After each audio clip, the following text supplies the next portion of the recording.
can you give back to your community safely? Is there something? Is there a way to be from a community that you know is obviously dangerous or that you grew up in, but be able to uplift them and give back without getting caught up like Nipsey got caught up?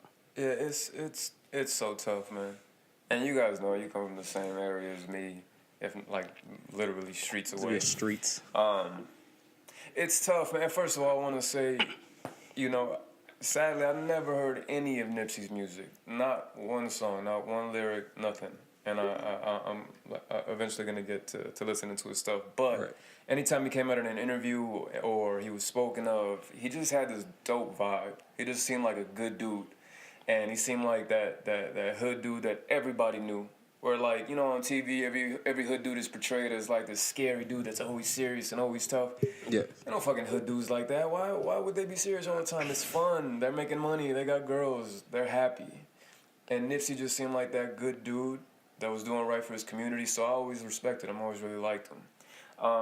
But to answer your question, I don't know, man. And I like to... You know, like I coached at my old high school. I still coach at Jordan when I can, or not anymore, but I did for like 2 or 3 years.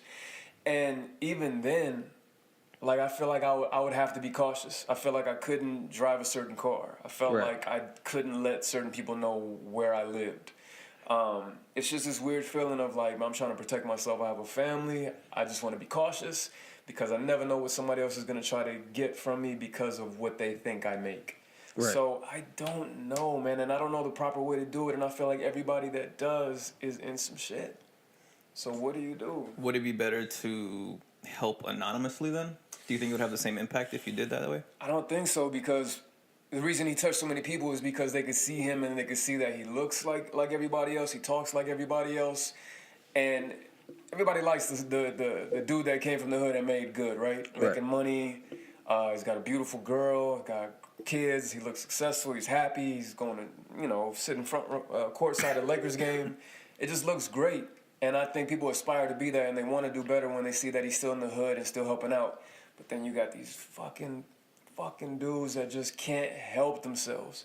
And I don't know if it's a conspiracy. I don't know if somebody put him up to it. I don't know what, because you got the whole Dr. Sebi thing that's involved with it and him trying to teach proper ways to eat and heal. Right. So I don't know what the right way to do, because it's Malcolm X's story all over again. It's Martin Luther King's story all over again. You're going to have, if it's a conspiracy thing, you're going to have these people that are going to pay somebody to infiltrate this thing, or pay somebody to kill off this person, because to them, they need the money. So how do you pass it up? Right. So I don't know.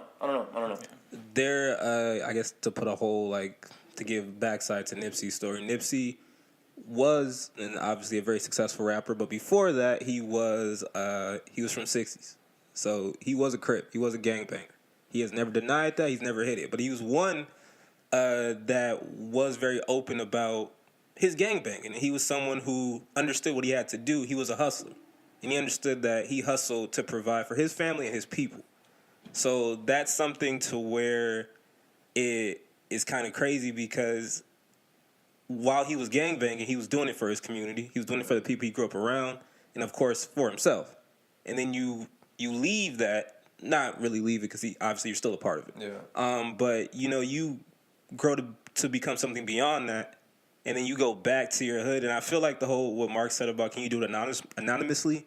I feel like you can't, because there's a different feeling when you see a nigga from your hood and you see him drive through in a Phantom. Yeah. You see him drive through in a Beamer, and you're like, wait a minute, that can't be. And then he stop and hop out on you. Right. And he like, what's up with it? And you like, whoa, like, or just like, you know, in the crazy part, you know how many times probably Nipsey rode in his hood and was like, get in. Yeah. To somebody, like some little nigga who just like probably didn't even know that he knew him or remembered him. Yeah. It changed his lives. Exactly.